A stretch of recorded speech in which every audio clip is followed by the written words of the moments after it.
Hey guys, welcome back to Orms TV. We know that you guys clicked on this video because you want to see the all-new Sony A7S Mark III, and we have it right here. World exclusive, first one in production. There she is. So let's dive straight into the specs. 8K at 120 frames per second. Oh. Hey guys, welcome back to Orms TV. Today we are revisiting one of our most popular and most controversial videos of last year. Yeah, and that is the most anticipated gear for the year. And we'll be getting into all the major brands, seeing what possibly might be coming out, and also what we want to come out as well. Yeah, and please note this video is based on our opinion and not hard facts. Yeah, so before we get into our opinion, give us yours by dropping a comment below. So starting off with Sony, I mean, this is a big one. I think we've been waiting for this one since last year. Yeah, it feels like I've been waiting for it for all of time. For very long. Yeah, probably the most anticipated camera ever. Definitely. Yeah, the Sony A7S Mark III. We've all been waiting for it, and I think it should be coming this year. I think so too. I mean, we said the same thing last year, yes, but I really think this is the year that it's going to happen. And Sony has to go big. There's so much competition now from the likes of the Panasonic S1H, the Blackmagic Pocket Cinema Camera 6K, and even the latest firmware on the Z6. Yeah, and it's definitely got some competition on the market. So we're expecting it at least 6K. Yeah, so I think they'll bump up the megapixel count on the sensor to like between 20 and 24 to allow for 6K video. That's right. So I'm thinking probably 6K, 30 frames a second, 4K at 60. Yes. You know, 422 10-bit internal, and if we're super lucky, native ProRes RAW output. That could be a winner. Do you think it will be internal with ProRes? I doubt it. I really doubt it. I think that'll be output via the HDMI, which is fine. It's sort of what we expect. But what I would like to see, and what they have to, is put all of that sweet continuous autofocus tracking that all the other Sonys have now. In video mode. We want the eye tracking in video mode. Absolutely. And the obvious change also, they'll put the new FZ battery system in it, so better battery life. Yeah, I mean, the current camera is pretty much unusable, really. You know, couple of minutes when you're shooting 4K, and then, you know, that's it. And then sticking with the A7S II, the amazing low light performance. Yeah, I mean, that thing was a monster. There was videos out of people shooting like music videos, like by moonlight and stuff like that. And lighting it up. It just kept the dynamic range. Exactly. So if they can pull off something like that, could be a game changer. Do you think we'll see 8K? I wish we can, actually. I mean, we've been hearing some Canon rumors of 8K. Which we'll get to later. Yeah. We'll get to that later. Yeah. So, I mean, if Sony pulls this off, maybe 8K is possible. I don't know. Maybe, but then I think we might have a much bulkier camera, and I don't know if they'd go there, you know, just for all the cooling and all of that. But if they do bring that out this year, I'd be stoked. Top class. Absolutely. So the other camera that we're probably going to see this year is a Sony A7 Mark IV. Yeah. And that's based purely on the fact that they've been releasing the A7 on a 2-year release cycle. So the previous one, the Mark III, came out at CP Plus 2 years ago. We just saw the A7 R4 get released late in last year. So it's probably due for an update. It is reaching that time, yeah. And I mean, the Sony A7 III was probably one of my favorite full-frame cameras last year. Yeah, there's nothing really that I absolutely want to see improved. It's still a great camera. If I pick it up, I love it. If you look at the autofocus from the A7 R4, they can bring that down, possibly. Absolutely, and the viewfinder. Yeah. So up that viewfinder resolution and clarity a little bit. And then maybe in terms of the YouTube community, putting in a little bit of flip screen. That would be pretty great, actually. Yeah. We've been hoping Sony would do that for quite some time. If they do that in the A7 IV, I think that would be pretty cool. A good camera, yeah. Yeah, absolutely. So last up on the Sony camera side of things, the APS-C A7000. Yeah, so last year they sort of replaced the whole range of smaller body A6000 series cameras. In the lower entry level, right? Absolutely. Yeah.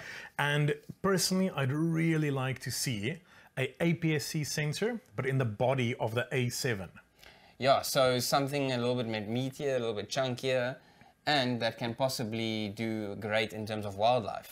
Yeah, so I would think that if they do go down this route, they might do something similar to what Nikon did a couple of years back with the D500, where they gave you like the Nikon D5's autofocus and, you know, fast shooting and all of that, but in an APS-C sensor. And that was a winner. Yeah, and keeping the budget a little bit lower. Yes, so if you do need speed, but at a professional level, but you don't have the budget, definitely that'll fill the gap. So if I was making this camera, I would pretty much just use the autofocus system and the whole shutter mechanism from the A9. So give you the speed, that performance, so like 20 frames per second continuous burst, that beautiful autofocus from the A9, drop it down into an APS-C body, and I think you could have a winner right there. Yeah, and also thinking about high megapixel. I mean, look at what Canon has got in terms of the megapixels, 32 on their APS-C range. So taking the crown away from them would also be a great move. Yeah, so just bump it just above 32, and Sony could have a winner on their hands if they do release a A7000. Yeah. Then in terms of lenses, it's a bit of a weird one because I don't really know where Sony's going to go with their standard FE lineup of lenses. But late last year, sort of to no real fanfare or anything, they announced a new line, the Sony FE C, so cinema lenses. These are professional video lenses. Yeah, so dedicated video lenses. And the one that they officially announced was a 16-35 T3.1 with a detachable servo with the FE mount, which could be quite cool. Quite special. And when they announced it, there was actually some leaked information about an up-and-coming 2 other models as well. Yeah. So for all those professional video guys, just keep an eye out on those. Getting into a brand that was a little bit on the back foot last year with mirrorless is going to be Canon, and we think they might be making a huge comeback this year. Yeah, I mean, in 2019, they didn't really do much. There was some new lenses that came out, which were really good. Great mirrorless lenses. Yeah, but nothing really in the mirrorless camera lineup. Lacking a little bit. Absolutely. So, like, we think 2020 is going to be a big year for them. On all the rumor sites, everything that we're hearing out there in the industry, it seems like 2020 is going to be a year for Canon, and they're just going to come out big, come out swinging. So thinking maybe Canon 1DX3, but in a mirrorless body, possibly? Yeah, so we're thinking, maybe like a EOS R Pro. Yeah. Or there's also a lot of rumors that there might be a EOS RS, so like an ultra high megapixel version. Sort of almost a medium format killer. Yeah, so in that like top end bracket of Canon's lineup, where they want to put a mirrorless camera, there's these two conflicting rumors out there. So we're either going to see an ultra high speed model, or we're going to see this ultra high megapixel model, because those two things can't be the same camera. And we know Canon does have the tech for it. We just need to see the camera come out. Yeah, so if we talk a bit about the high megapixel unit, so for like the last 4 or 5 years already, Canon has been showing off these 75 and 100 and even higher megapixel sensors at trade shows and all of that kind of thing. And we've never actually seen it in a camera body. And if they do that, if they come out there in that sort of range where currently the Sony A7 IV is the big dog in town, that could be pretty cool for them. So bring it, Canon. Okay, so then if you look at the potential high-speed version of an EOS Pro. Yes, that will probably be something like a 1DX3 coming down with 20 frames per second. If they could, maybe put IBIS in the body, that would be an amazing feature in the camera. Yeah, I kind of think IBIS is something that Canon is going to have to do in their mirrorless range. Definitely. They're pretty much the only guys who don't do it. Yeah, so if you can, bring us that. Yeah, so I'd like to see the same high speed that you get in the 1DX, a nice fast tracking autofocus specifically for the pro wildlife, pro sports guys, and if they are going to do it, this is the year. It's Summer Olympics, you know, it's the time to show off the speed. Next up is possibly going to be the crown jewel for Canon this year, and it's going to be the Canon EOS R5.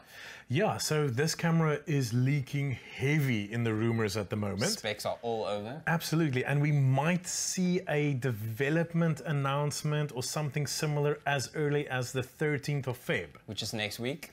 Yeah, from date of filming. So that could be pretty epic. So what this thing is supposed to be is maybe a replacement for the current EOS R. Okay. So sort of in that 5D lineup, but something that's like a true flagship for them. So we might be seeing 45 megapixels, is what the rumors are saying. And then a big one, 8K video. So yeah, that's quite interesting that you mentioned the megapixel and the 8K video. Yeah, so to do 8K in a 16:9 format, the way that I understand it, you do need at least 45 megapixels to be able to do that. Yeah. So that's kind of where the thinking is laying at the moment. So if we get 8K video, we'll probably see something like 4K 60. You'll probably have all the other sweet video features that we get in stuff like the Panasonic S1H and those cameras at the moment. And this could really be Canon's return to form if they manage to pull it off. If they bring it out right, yeah. Yeah, we'll realistically see IBIS as well. You know, it's again, it's something that Canon has to do. It's a trend they need to do, yeah. Yeah, so that's the one big one. And then there is another biggie, potentially, and that's the EOS R6. Yeah, the R6. Now, this is probably going to be something like a 6D full frame, but in mirrorless. And probably a bump up in megapixel, 20 pixels. You're looking at 4K video, the usual. Absolutely, absolutely. So sort of replacing where the EOS RP is at the moment. Yeah. Which was a very nice camera, but just needed a little bit more. I think it needed a lot more continuous speed, definitely. And tracking capabilities needs to be bumped up as well. Absolutely. And Canon's been working on that. There's been some firmware updates, Yes. you know, there's been a bit of tweaks, but it's like they just need that next step now. Extra little boost. Yeah, and these cameras could be it. Then a bit of a smaller release, but replacing a camera that's still super popular in Canon's lineup, we might see a M50 Mark II. Yeah, that's definitely a hot item in their lineup. They just need to update it a little bit because the M51 is a little bit old now. Absolutely, absolutely. So like, I'd like to see a bump in megapixels. I'd like to see 4K without crop. With dual pixel AF. Yeah, because the M50 currently doesn't give you that, you know. IBIS even, you know, if they're going to start putting it into cameras, you know, they might as well put it into everything across their lineup. If they do that, you know, just update what they have. That's a great little camera. Could be a winner. It is one of those top-selling ones, yeah. Absolutely. At the same time, we're also probably going to see a C100 Mark III. Jumping into the cinema lineup. Listen, this is like, there's no solid rumors about this at all, but it is getting a bit long in the tooth, the current C100. If they could bring out one with 4K video, with IBIS, you know, it could do really well for them in that more affordable cinema lineup that they like to play in. And the one rumor that is circulating about a C100 replacement is that it might have an RF mount. And that's kind of interesting because RF is becoming more standard now. I mean, Canon is bringing out some new lenses this year. And some really good quality lenses. And it's something they need. They need big lenses for RF. Absolutely. 100 to 500 is the one? That is rumored to come. There's also strong rumors about an 800mm coming. And apparently it is going to be quite a small 800. Yeah, tiny, or at least so the rumors say. Yes. The other lens that they're rumoring is a 24 to 105. Which is in the more cost-effective range, if I'm right. Yeah, so a variable f-stop one to be a kit lens for probably something like an EOS R6. Exactly, yeah. Yeah, that could be great. Perfect for starting out full frame with Canon. Absolutely. So if Canon pulls any of this off, I mean, they're going to have a good year. Yeah, I'm on board. Yeah. Let's see what they do. Okay, so actually going into a brand that surprised me last year with some great mirrorless releases, Nikon. Yeah, Nikon did a really, really good job last year, and I was really impressed. They brought out some really good kit. This year, we know for a fact that they are going to bring out a new Nikon D6. It's Olympics time. It is indeed. So they've already announced that it's in development, but there's no real specs yet. Like I haven't seen any rumors yet, or no, nothing solid really. So what we think this is going to be is obviously just a successor to the D5, but you'll probably see a bump up in megapixels. So we'll probably go from 20 to 24 is where we'll probably see it, and then the D5, as it is right now, probably has one of the best autofocus systems of any DSLR camera out there. Like, it is proper amazing stuff. So we'll probably see them bump that up, improve, bring out some new tech in that, and really try and get it as close as possible to what we've seen from Canon's 1DX Mark III. Yeah. And then looking at the D780, it'll probably have similar hybrid systems. Absolutely. Like, it is the really logical way to do it. Canon's done it, so realistically, Nikon's going to do the same thing. Then we're also expecting some mirrorless releases from Nikon as well. Yeah, I mean, like we said now, the Z6 and the 7 actually surprised me quite a lot. I mean, even with their new firmware updates, those cameras are doing very well. Yeah, I also enjoyed the Z50. Yeah. Like a nice little camera. I think in terms of improvements, if they do bring out a Z8 and a 9, it's going to be quite heavily on the video side. And then also, please just put in an SD card slot. Yeah, just something. Yeah. You know? Having that one XQD card is a bit tough. Yeah, it's a bit limiting. So, I mean, the rest, we're probably going to be seeing the usual bump up in resolution. Maybe possibly one that is suited just for video. And one that is a high-res photo model. Okay, so you think they'll go sort of similar to what Sony's done with like the A7 R4? That is kind of like a winning formula. If we look at Sony and what they're doing, they definitely have their market done. Absolutely, yeah. And Nikon does the same thing. Again, could be a good year for them. So it's time for our yearly pilgrimage up the Fuji mountain. Yeah, so let's kick it off with a biggie, XT4. Oof, I'm definitely waiting for this one. I am both excited, but also a little bit scared of what they're going to do. Yeah, I think it's spec-wise going to be quite phenomenal.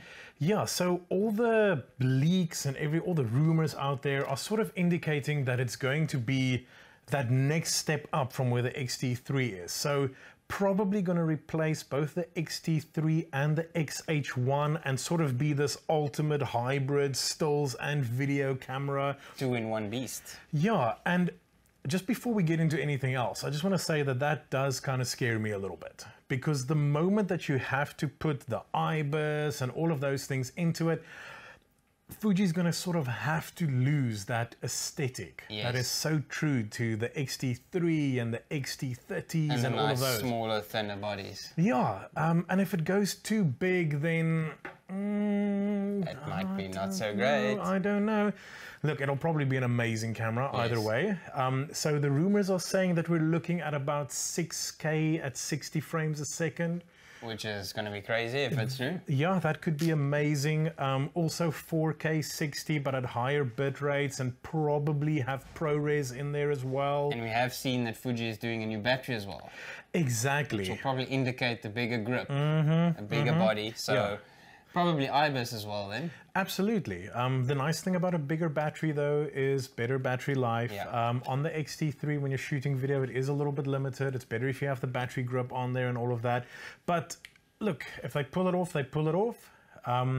If not, I'd like them to maybe then still have something in the line of the XT3 to be for the dedicated stills guys. So we just saw Fuji launch the brand new X100V, but there's a little rumor going around that they might be doing a monochrome version in that. Yeah, and it might be more than just a bit of a rumor. It's been circulating a little bit, and it looks like it might actually happen. Now, we've seen Leica do monochrome versions of their cameras over the last couple of years, and it's been very popular, but very niche. But expensive. And this is where Fuji is going to fill the gap. Absolutely. And like the whole idea of having a little like carry around camera with an APS-C sensor, that beautiful 35mm lens on there, you know, that just shoots monochrome, no color pickup on that sensor at all. That's going to be good. That could be a beautiful, beautiful piece of kit if they do it. So Fuji, please, please, please. Okay, so last but not least, let's talk about DJI. Yeah, I mean, there are some rumors floating around, but the Ronin is, I mean, it's reaching its sort of age time now where they do need to kind of maybe bring out a new version. Yeah, if you look at the competitors, they are constantly bringing out newer models. There's not much to improve on the Ronin S. It is quite a good product. Yeah. But ergonomics is maybe something they can touch on.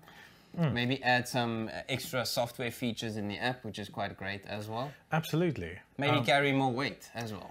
Yeah. The other thing they could do, like what the crane is doing at the moment, you know, where it transmits the video from the camera sort of through the drone to a screen, that kind of thing. That could be quite nice, like a wireless transmission. That'll be great, yeah. And then I would actually love to have dual handles in the box and not as a separate accessory. Absolutely. Yeah. I mean, just sort of throwing it out there, even if they sort of made fold-away handles like in the body of the gimbal, I think that could be quite epic actually. Yeah.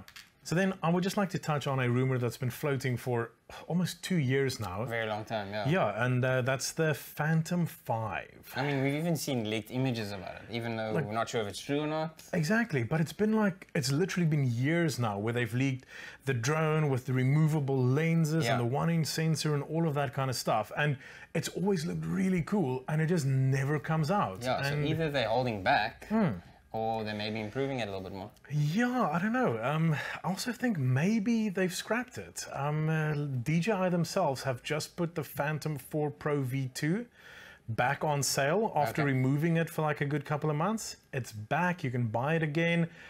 I don't know, I have this strange feeling that they maybe are killing off the Phantom line and just sticking with the Mavic form factor, the foldable drones. I think they prefer the smaller drones, and especially the general community and drone community. Exactly, it just kind of makes sense. I mean, right now, like, why would you pay the same amount of money, you know, to have a Phantom as opposed to a nice fold-up Mavic? Exactly. You know, look, if they do it though, and the specs come out and it's really amazing and it's a great drone, sort of aimed really at serious, you know, professional filmmakers. Yeah, like proper video, then yeah, like it could still be a winner. Okay, so sticking with DJI, the last product on our list, looking at potentially a new Pocket.